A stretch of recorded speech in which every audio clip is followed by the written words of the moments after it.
Isang mapayapang araw sa iyo, kaibigan. Nais ko na samahan mo ako na mag-aral ng salita ng Diyos. At ating pag-aralan ang may pamagat na Give me Jesus, o ibigay mo sa akin si Jesus.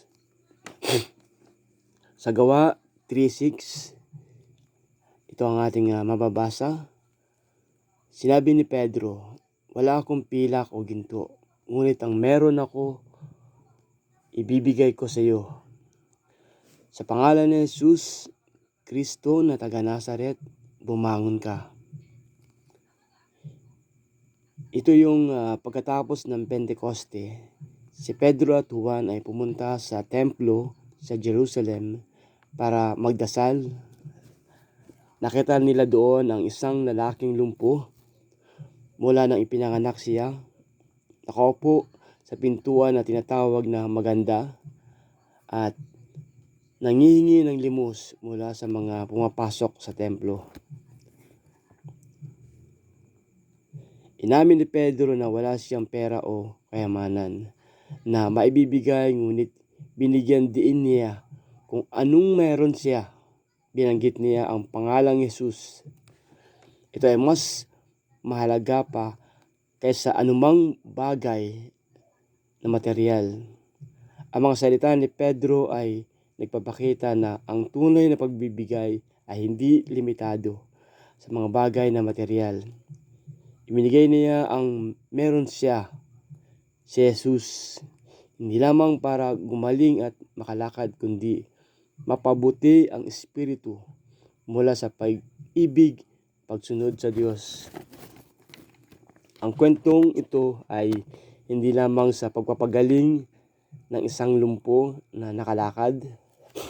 Ito ay isang pagbabahagi ng magandang balita tungkol sa buhay at kamatayan ni Jesus doon sa krus.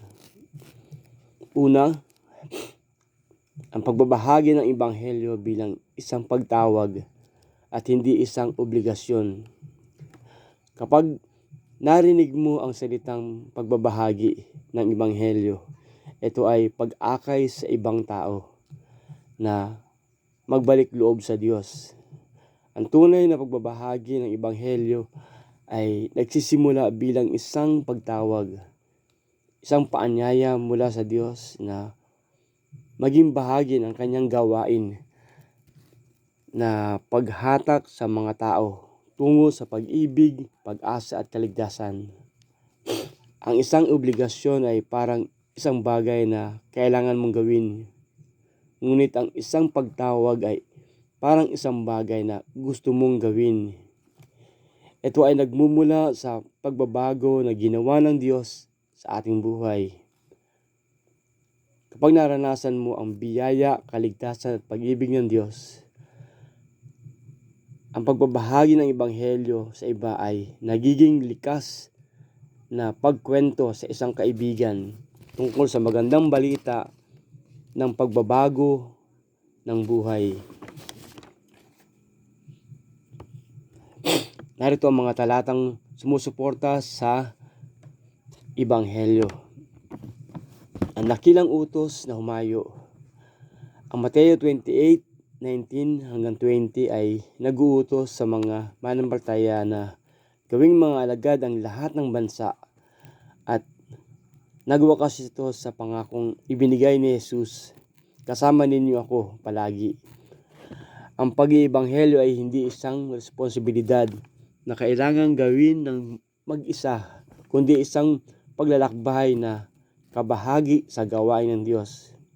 Si Jesus ay nagbibigay ng lakas at presensya habang tayo ay nag-aalok ng kusang loob na maging mga kamay at boses niya. Pangalawa, ang pag-ibig bilang pangunahing motibasyon. Ang pag-ibig sa Diyos at sa kapwa ay inutos ni Jesus sa Matthew 22 verse 37 hanggang 40. Ang tunay na pag-iebanghelyo ay hindi umiiral nang wala ang pag-ibig. Naglalayong ibahagi ang pag-asa, hindi para manalo sa argumento o madagdagan ang bilang ng mga manampalataya. Ang gawain ng banal na espiritu. Sa Colossus 3:6, ako ang nagtanim, si Apollo ang nagdilig ng tubig, ngunit ang Diyos ang nagpapatubo. Hindi tayo ang may pananagutan sa pananampalataya ng iba. Ang tungkulin natin ay maging tapat na saksi habang ang Diyos ang gumagawa ng pagbabago ng mga puso.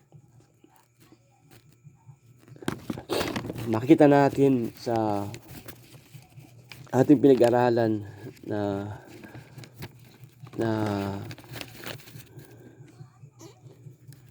ang Diyos ay kumbaga siya ay tumatawag sa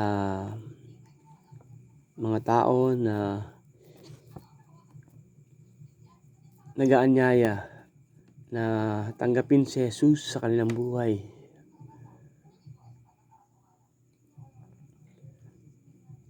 So, maring ito ay isa sa iyong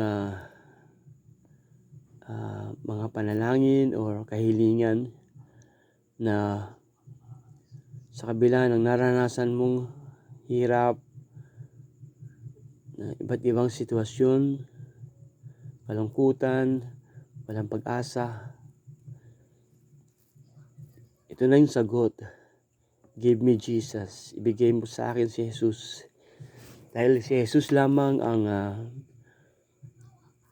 sagot ng Diyos sa lahat ng tao. Kaya magpasya ka or lumapit ka sa Kanya na at manalangin. Hingi mo ang tulong ng Diyos. Lumapit ka. Aminin mo na ikaw ay makasalanan at nais mo na gawing si Jesus bilang Panginoon at tagapagligtas ng iyong buhay.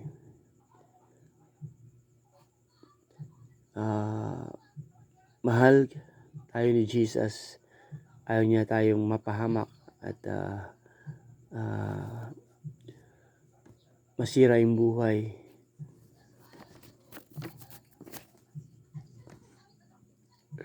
Ito ang magandang regalo na bigay ng Diyos, si Jesus. So tanggapin mo siya sa araw na ito at patuloy ka na maglingkod sa Kanya. Kilalanin siya, sundin ang Kanyang kalooban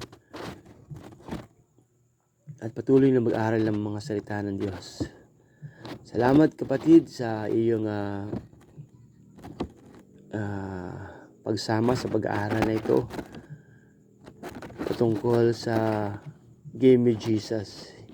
Bigay mo sa akin si Jesus. So, nandito lang at pagpalain ka ng Diyos. God bless you.